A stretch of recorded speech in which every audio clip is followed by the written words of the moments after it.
Salut! Aujourd'hui on va parler de photos de paysage. Forcément, retour de Norvège oblige. Pour la photo de paysage, il y a deux choses dont j'ai envie de vous parler. Première chose, le premier plan. Deuxième chose, le choix de l'ouverture de votre objectif. On va commencer par le premier plan. C'était un petit peu mon défi pendant ces vacances. Habituellement, pour les photos de paysage, je prenais le sujet que je voulais prendre. S'il y avait une montagne au loin que je voulais prendre en photo, hop, je cadrais ma montagne, je la prenais. Et peu importe s'il y avait quelque chose en premier plan, en arrière-plan, ou au milieu, entre les deux. Et j'ai remarqué sur des photos que je voyais sur internet, que souvent, avec un premier plan, c'était quand même pas mal. Avec un premier plan, ça donne de la profondeur, ça donne une échelle, ça permet de se dire, ah oui, effectivement, cet objet est à telle distance, et donc du coup, il fait telle taille. Alors on ne se le dit pas consciemment, évidemment, on ne mesure pas la montagne dans sa tête. Mais quand on a une référence comme ça, comme un premier plan, souvent, ça permet de se rendre compte de l'environnement qu'il y avait à ce moment-là, au moment de la photo. Et souvent, donc, le résultat, c'est que dans notre esprit, c'est effectivement très joli. Alors que sans premier plan, souvent, ça perturbe un peu le cerveau, ou en tout cas, il n'y a pas suffisamment d'informations, et donc on passe à la photo suivante. Voilà, c'était un défi. Première constatation, tous les premiers plans ne se valent pas. Un premier plan trop simple, souvent, ça n'apporte pas grand-chose à la photo, parfois même, vaudrait mieux s'en passer. Un premier plan trop complexe, et finalement, on va finir par ne regarder que ce qu'il y a au premier plan, et pas aller dans le fond de la photo, ce qui était au départ le sujet de la photo. Et donc, quelque part, il faut essayer de trouver un compromis entre les deux, et c'est pas si évident que ça.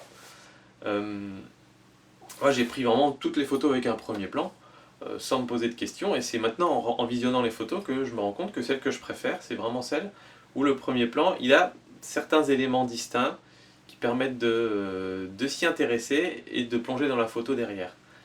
Les premiers plans tout simples, type un rocher tout plat par exemple, ça n'apporte pas énormément de choses, et ça ne donne même pas vraiment une idée de distance en fait. Donc si vous n'avez que un rocher devant vous, à la limite, essayez de chercher un autre premier plan ou n'en mettez pas du tout. Les premiers plans trop complexes, comme je viens de le dire, ça perturbe la visibilité de la photo. Et donc finalement les premiers plans que je trouvais intéressants, c'est ceux où il y avait deux, même plutôt trois, quatre, 5 objets séparés. Alors ça peut être tous au même endroit, et ça peut être à ce moment-là un arbre, un rocher, de l'herbe. Voilà, vous avez 3 éléments, et ça permet déjà à l'œil et à l'esprit de se fixer. Ça peut être les mêmes éléments, mais en grand nombre. Par exemple, ça peut être que des cailloux dans un lac, mais vous avez 3, 4, 5 cailloux.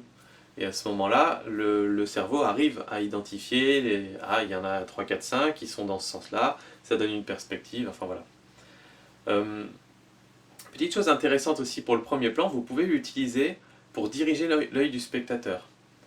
Notamment les petits rochers dans un lac.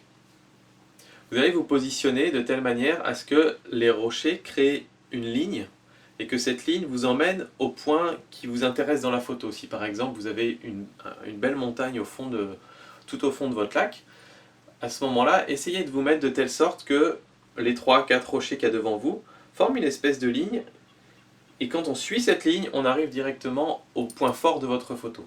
Ça marche plutôt pas mal. J'ai essayé par endroits de faire justement cette ligne qui dirigeait vers la montagne, et puis la ligne qui partait ailleurs, et quasiment à chaque coup, je préférais la photo qui dirigeait l'œil du spectateur, celui qui visionne, je sais pas comment on dit. Et donc ça c'est quelque chose que je trouve important. Quoi d'autre ensuite ? Sur le premier plan, je crois que c'est à peu près tout. Si, dernière chose, très souvent pour avoir un premier plan, j'essayais vraiment d'avoir un premier plan très proche. Donc j'ai passé quasiment tout mon temps à genoux, voire parfois allongé par terre à prendre les photos. Parce que si vous prenez la photo à 1m70 de hauteur, 1m80 de hauteur, et que vous intéressez à un sujet qui est en général à l'horizontale, votre premier plan il va se trouver, je sais pas, il faut faire la règle de Pythagore, mais on n'est pas là pour faire des maths, mais en gros, le premier objet qui va être dans votre plan, il va se trouver à 3 mètres, 4 mètres minimum de vous, donc ce sera plus vraiment un premier plan. Ce qui est intéressant souvent, c'est d'avoir un objet très très proche.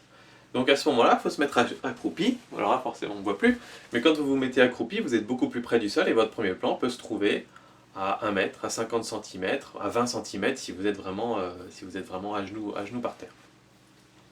Donc ça c'est quelque chose d'important et bah voilà, accroupi, à genoux, ça fait des photos assez chouettes.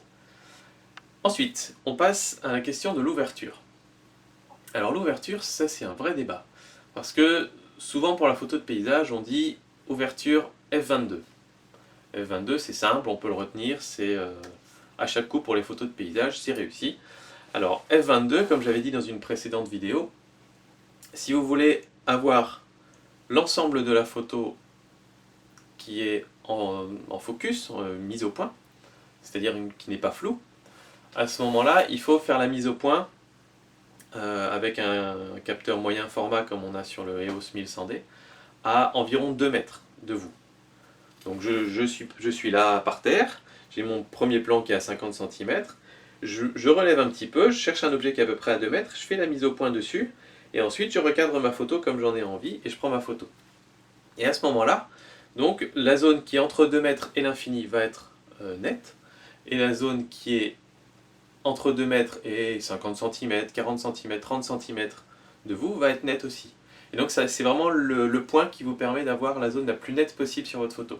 Si vous avez un capteur plein format, donc les appareils bien chers type 5D Mark III, etc., à ce moment-là c'est 1 mètre avec un grand angle. Mais pour les photos de paysage, souvent on les prend en grand angle. Donc ça c'est une première chose à savoir. Ensuite, le souci avec le f22, c'est que c'est une ouverture toute petite, c'est-à-dire que vous avez votre objectif qui peut s'ouvrir grand comme ça par exemple, et en f22, vous avez une ouverture toute petite comme ça.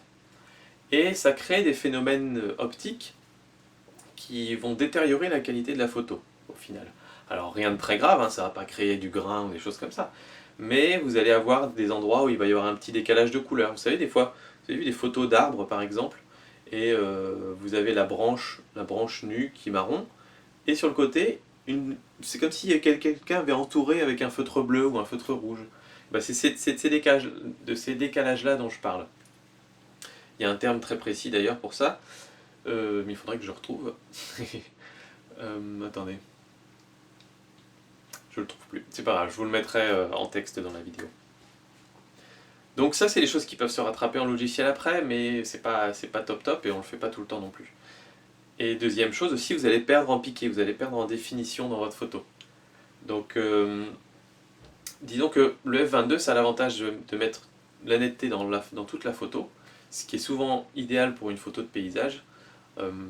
Quand on veut vraiment prendre l'entièreté du paysage, y compris un premier plan, souvent c'est mieux d'avoir effectivement tout net. Après, c'est des effets de style si vous voulez mettre le fond en flou ou le premier plan en flou, mais le plus souvent, la règle de base, c'est tout est net, et ça marche quasiment à tous les coups. Si vous voulez une photo avec un meilleur piqué, une meilleure qualité, ou plutôt, je vais dire plutôt l'inverse, c'est-à-dire que quand vous faites votre photo en f22, la photo au final est plutôt bonne. Si vous voulez faire un tirage photo de cette taille-là, ce sera très bien. Si vous voulez faire un grand poster, là vous allez commencer à voir que c'est pas très net, pas très joli. Ou si vous voulez récupérer qu'un seul élément de la photo, si vous voulez couper une partie, ce sera moins net et moins joli. Mais au final, ça reste quand même largement exploitable. Donc ce qu'il faut vous dire, c'est si vous mettez un premier plan sur votre photo, f22, ça marche, on se pose plus de questions. Si par contre vous n'avez pas votre premier plan, ça arrive par exemple, typiquement des fois on était sur un bateau, et donc on prenait en photo les montagnes qui étaient derrière. Il n'y avait pas beaucoup d'intérêt à prendre la plupart du temps le bateau dans la photo, à inclure le bateau dans la photo, et même le fjord ou le lac qui était devant nous, on n'a pas beaucoup d'intérêt à avoir les 2 tiers de la photo qui sont constitués par de l'eau. Donc à ce moment-là, la mise au point elle se fait sur la montagne ou sur l'objet qu'on veut prendre en photo, et on n'a pas besoin de faire f22 parce que du coup notre profondeur de champ elle est pas énorme finalement.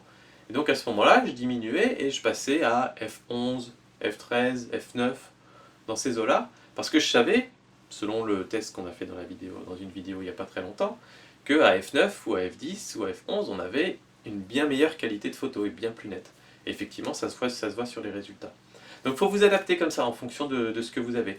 Pareil, si jamais mon premier plan, la première chose que je vois sur ma photo, elle était à 2 mètres ou 3 mètres, plutôt que de me mettre en f22, je me mettais en f18, quelque chose comme ça. Et je faisais la mise au point un petit peu derrière mon premier plan, pour que tout soit net derrière et que ce soit net un petit peu devant l'endroit où je fais la mise au point. Et je savais qu'en f18, bah, j'ai un petit peu une meilleure qualité que f22. Donc voilà, il faut essayer de s'adapter comme ça, et on attrape le coup assez vite finalement. Et au final, sur les photos, ça donne plutôt un bon résultat. Donc voilà, en gros, tout ce qu'il y a à retenir, c'est essayer de mettre un premier plan le plus possible, essayer de faire en sorte qu'il soit intéressant, mais pas trop chargé et pas trop simple. Si vous avez votre premier plan et qu'il est très près de vous, mettez-vous en f22, faites la mise au point à 2 mètres, comme ça tout sera net. Si votre premier plan est un petit peu plus loin, bah essayez f20, f18, et faites toujours la mise au point 1 mètre ou 2 derrière votre premier plan. Et puis si vous n'avez pas de premier plan du tout, prenez quand même la photo, enfin, ce serait idiot de louper quelque chose de joli, mais à ce moment-là, utilisez une ouverture de 13, 11, voilà, adaptée et pour faire en sorte que, au final, la qualité de votre photo, le piqué soit meilleur. Voilà, c'était les petits conseils du jour sur la photo de paysage, j'espère que ça vous aidera, et puis je vous dis à bientôt. Ciao.